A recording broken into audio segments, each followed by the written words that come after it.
If this is what happens when you try to use pen tool, then you have to watch this video.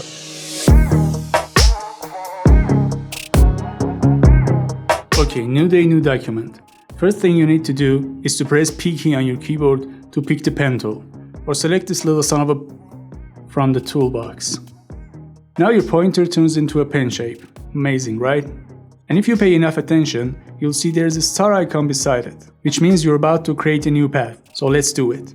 If I click once on the canvas, it will create a point. Then if I click somewhere else, it will create another point and connect it to the previous point with a straight line. And this will continue as I create more points. And when I reach the first point, as you can see, a circle appears beside the pen icon, which means I'm about to close the path loop. Now the same star appears again beside the pen. This is simple, right? Just click multiple times to create a polygon path. Next thing to learn is that if you hover your mouse over a point when the path is selected, you'll see a minus beside the pen, which means you can delete the point if you click on it. And also if you hover over a path line, a plus icon shows up, meaning you can add a new point on the path. But what are these extra circles? We'll get to that in a minute. Now, how do you move around these points? Well, simply hold Ctrl key and click and hold on a point, then you can move it wherever you like.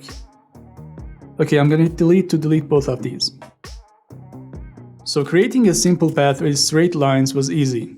But what if you want to create curves and complicated paths? This is where it gets tricky, but don't worry, you'll learn it in no time. So same as before, click once to create a point. Then for the next point, click and hold, then drag. As you can see, a curve is shaped between 2 points. And the top or peak of the curve follows this little circle, which is called the handle. I can select this handle by holding Ctrl key and move around to change shape of the curve. See, the top follows the handle. Now what is the other handle at the opposite side? What does it control? Well, this one is used for curve of the next point we're gonna make. If I click somewhere else, you'll see a curved line is created between 2 points which follows this handle. Now as I move one of these handles, by holding Ctrl and click and drag, both of these curves will change. But what if I want to change each curve individually?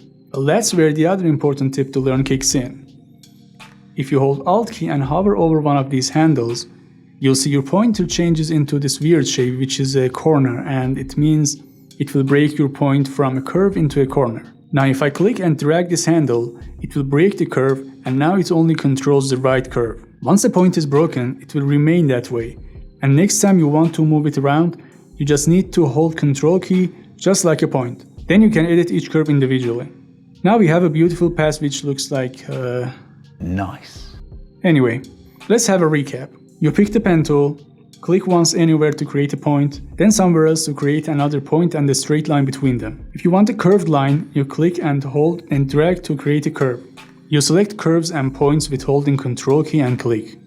And remember that the top of the curve is following the handle. If we create 2 curve points next to each other, half of the curve between them is controlled by first point and the other half is controlled by the second point. And convert curves to corners by holding Alt key and clicking on points or handles. And also we can convert a curve point into a corner before creating the next point, like this.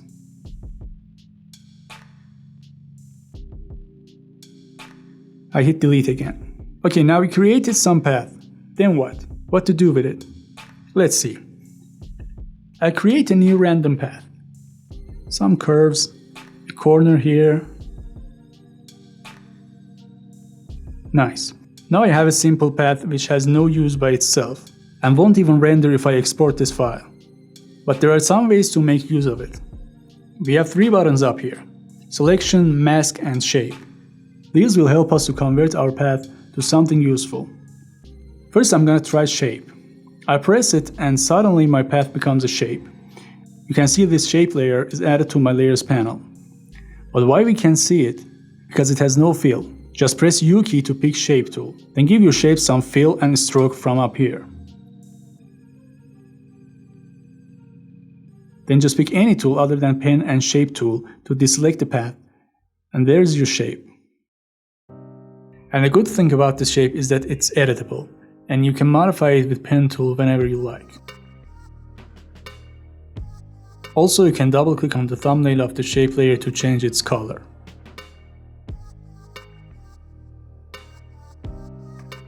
And you can see all the paths that you have created in the paths panel if you have saved them either by converting them into a shape or giving the path a name in the paths panel. Okay, next step, which is very useful, is to make a perfect selection with pen tool. For this, I'm gonna open this photo and let's say we want to select this object. First I zoom in a little and then I pick the pen tool and begin to create the path around my object. Now I'll use all of the tricks that we have learned earlier, just following the curves.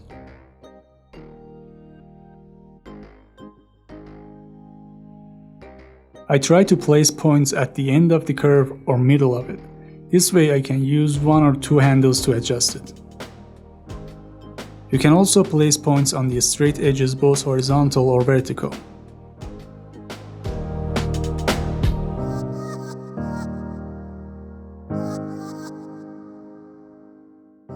When you're creating a point, you can hold the spacebar to move the point around while holding left click. Here we have a straight edge. Then end of the curve, middle of next curve, middle of next one, and the end of the curve. Here you can see the use of double handles, where this one controls this half and the other half is controlled by this handle. And together they make this curve go up and down. Now I hold Alt key and click on this point to convert it into a corner, then follow the edge again.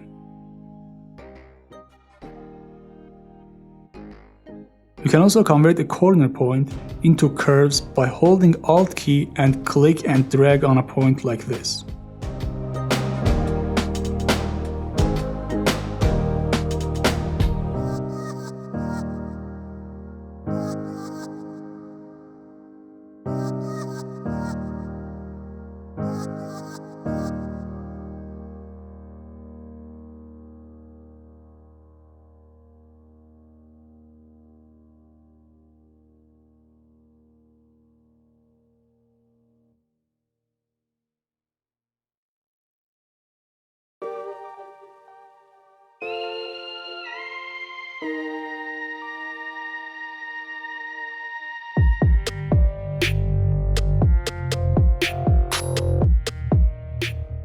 Okay, after you outline the whole object, just press the selection button up here. Set the feather radius to 0 and hit OK. Now your path turns into a selection. You can click on mask button to mask out your object. I'm gonna hit Ctrl Z to show you one more tip.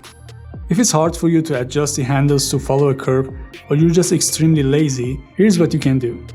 Just create 2 points at the beginning and the end of the curve. Then find the biggest gap between the path and the actual curve and create another point right there. Now hold Ctrl and click and drag the point on the curve. This way the handles are adjusted automatically. Thank me later. I'm gonna delete this path to show you more examples. Beginning of the curve, end of the curve, biggest gap, create a point, and drag it to match the curve. Next we have the point at the beginning. Create one at the end, find the biggest gap, and you know what to do. You may need to make more than one point in some cases. Just like that.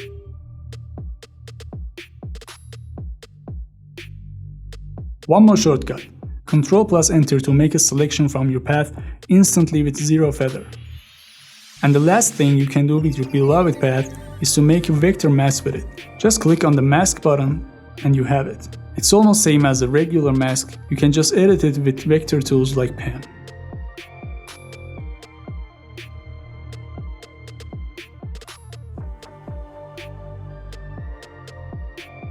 So that's it. Congratulations, you're a pen master now. All you have to do is to practice it for several years to be comfortable with it. Now subscribe for more tutorials. I have so much to share with you. If you have any questions, leave them in the comment section.